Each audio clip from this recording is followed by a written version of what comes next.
गैर मुमकिन है कि हालात की गुत्थी सुलझे, अहले दानिश ने बहुत सोच के उलझाई है। पाकिस्तान के हालात की गुत्थियां शायद इसीलिए सुलझने का नाम नहीं ले रही क्योंकि उनको कर्ता धर्ताओं ने शायद बहुत ही देखभाल से उलझा रखा है।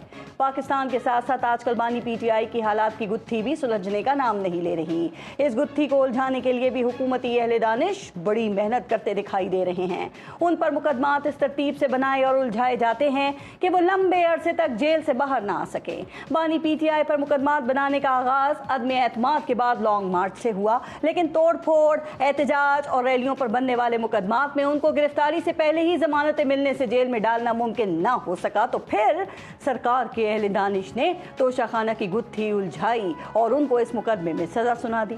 तोशाखाना की गुत्थी सजा की मौतली की सूरत में सुलझने लगी तो अहले दानिश ने साइफर की गुत्थी उलझाकर उनको जेल में रखने का बंदोबस्त कर दिया। इलेक्शन का मौका आया तो अहले दानिश ऐसे मुतहरिक हुए कि एक ही हफ्ते में 3 मुकदमात में लंबी सजाएं सुनाकर गुत्थी को लंबे अरसे तक उलझे रहने के गुमान में अभी पुरसुकून ही हुए थे कि इलेक्शन के नताइज में ये उलझाई हुई गुत्थी की अवाम को समझ आ गई। इलेक्शन गुजरा तो बानी पाकिस्तान तहरीक इंसाफ की 3 में से 2 सजाएं मुअत्तल हो गई और उनकी रिहाई में सिर्फ इद्दत केस रुकावट के तौर पर बाकी रह गया।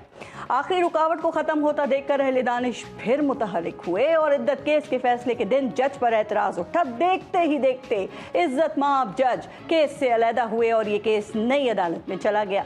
ये केस भी अंजाम को पहुंचा तो अहले दानिश ने बानी पीटीआई का जेल क़याम तवील करने के लिए फिर सर जोड़े और तोशाखाना की जंबील को हिलाया। फिर जादू के हैट से कबूतर की तरह एक और मुकदमा निकालकर उनके अडियाला में ही क़याम जारी रखने का इंतजाम कर दिया। इसके साथ ही 9 मई में मुस्तरद की गई जमानतों के बाद उन मुकदमात में भी उनकी गिरफ्तारी डालकर इस उलझी गुत्थी को सुलझाने का रास्ता एक बार फिर बंद कर दिया गया है। तो सवाल अहम है कि क्या ये उलझाई गई गुत्थी इसी तरह उलझी रहेगी या बानी पीटीआई के लिए मुस्तकबिल करीब में ये गुत्थी सुलझने का कोई इम्कान मौजूद है।